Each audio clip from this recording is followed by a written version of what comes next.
Paru le 23 avril, l'information d'un employeur qui avertit ses salariés que l'entreprise est en liquidation judiciaire. Cette info a d'abord été diffusée par France 3 Région et reprise par Le Figaro. Sur le site de France 3, l'information suivante. Le titre, un patron liquide son entreprise et prévient ses salariés par SMS. Or, l'employeur a informé ses salariés que le tribunal de commerce avait ouvert une procédure de liquidation judiciaire sans poursuite d'activité dans ces conditions.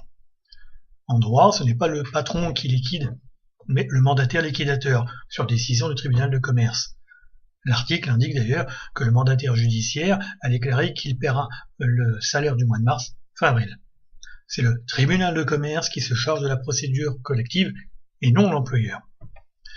Alors le Figaro, le site du Figaro, publie également la nouvelle en citant France 3 comme source. Le texte qui suit m'agace car si les faits bruts sont bien retranscrits, l'analyse est loin d'être exacte dans ses développements.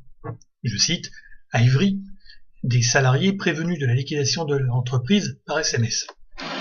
Rien n'interdit de le faire, mais cela revient à écarter les IRP de leur rôle, les IRP, les institutions représentatives du personnel.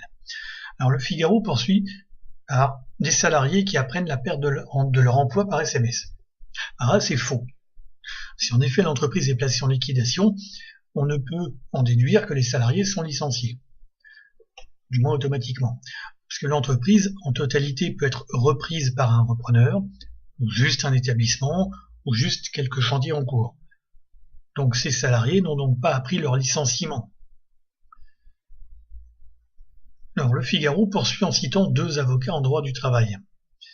La première, Maître Eva Touboul, dit « Le fait d'apprendre son licenciement par téléphone puis par lettre sera impossible en France ». Alors si, c'est possible. Ce n'est pas permis en droit. La procédure ne serait pas respectée par l'employeur, mais des employeurs qui ne respectent pas les procédures et le droit, il y en a plein. Alors, le second avocat en droit du travail, c'est Maître Déborah David, qui explique, je cite, qu'un licenciement par téléphone ne pourrait jamais arriver en France, car la consultation préalable des représentants du personnel est obligatoire. Alors, dans le cas d'un licenciement pour motif économique, il faut en effet informer les IRP et recueillir leur avis.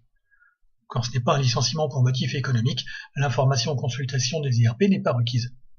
Et comme pour le licenciement par téléphone, l'employeur est tenu de respecter la procédure, mais s'il ne le fait pas, il n'y a pas de sanction automatique. Il revient ensuite au salarié de saisir le juge du travail qui statuera des mois ou des années après. Enfin, cerise sur le gâteau juridique, le Figaro écrit « De nombreux avocats s'accordent à dire que l'utilisation d'un SMS pour convoquer un salarié à un entretien préalable au licenciement, même si le procédé est très déplacé, n'est pas juridiquement inenvisageable à partir du moment où le procédé n'est pas contesté.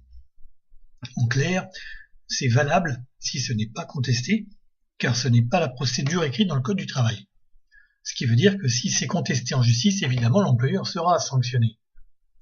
Alors on peut étendre ce genre de situation à tout manquement sanctionné seulement au civil. Ça passe jusqu'au moment où ça casse, c'est-à-dire le salarié saisit le tribunal. Alors le Figaro aurait pu écrire « L'utilisation d'un SMS pour convoquer un entretien préalable au licenciement, même si le procédé est très déplacé, est juridiquement envisageable à partir du moment où le procédé n'est pas contesté en justice ultérieurement. Mais si le salarié ne vient pas à l'entretien, l'employeur n'aura plus que ses yeux pour pleurer. »